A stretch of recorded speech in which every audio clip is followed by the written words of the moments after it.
was just a boy at the time when this drinking Uncle Hiram of mine decided he'd make up a batch of homemade beer. Don't tell a soul, he said to me, but I've come across this recipe that says for pennies a day I can drink all year. So I searched the alleys behind the bars for empty jugs and mason jars, and he sneaked them down to his basement brewery. He measured out yeast and sugar and hops, and he said to me as we sealed the tops, for goodness sakes, don't tell your Aunt Marie. 'Cause she'd say, hey there, Hiram, what's going on down there? There's some peculiar odor coming up the basement stairs. Go back to your sewing, hun, I'm varnishing a chair. The time my Uncle Hiram made his famous homemade beer. Well, we let it set for a month or so, then me and Uncle sneaked down below, figuring it was time to give it a try. I was standing there at the foot of the stairs, and Uncle Hiram was checking the wares, when all of a sudden 2 bottles just blew sky high. The jars went crash and the lids went clunk, and Hiram dived behind a trunk as the beer began to spew out on the floor.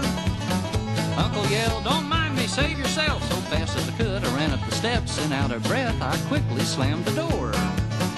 Aunt Marie came crying, what is it, dear? I said, it's Uncle's homemade beer. It's blowing up and got Uncle trapped down there. She said, beer, beer, well, I'll declare, Hiram, you come up out of there. But the sound of exploding beer was all we could hear.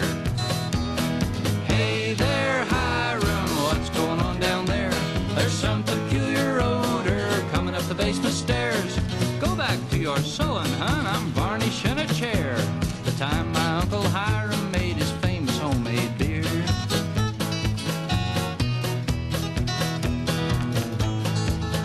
Well, it sounded like a war for a day and a night. The bottles just blew up left and right, till finally we just heard one here and there. So Aunt Marie took a comforter, and holding it up in the front of her with me behind, we started off down the stairs. Well, the place was a mess, to say the least. The walls were sticky and smelled like yeast. The glass and the lids and the beer lay all around. It had been quite a battle, there was no doubt, but when we began to look about, Uncle Hiram was nowhere to be found. And he cried out, Hiram, oh poor dear, he's been killed by a jar of beer. I warned him a drink, but he never listens to me. Then up came the lid on the antique trunk, and there, soaked in beer, blind, running drunk, was a late lamented love of Aunt Marie's. And he said, rather than see it all go to waste, I decided I might as well have a little taste. Reckon I've tasted about 43 jars of beer. Y'all can just go on, 'cause I'm staying right here. Hey there, hi.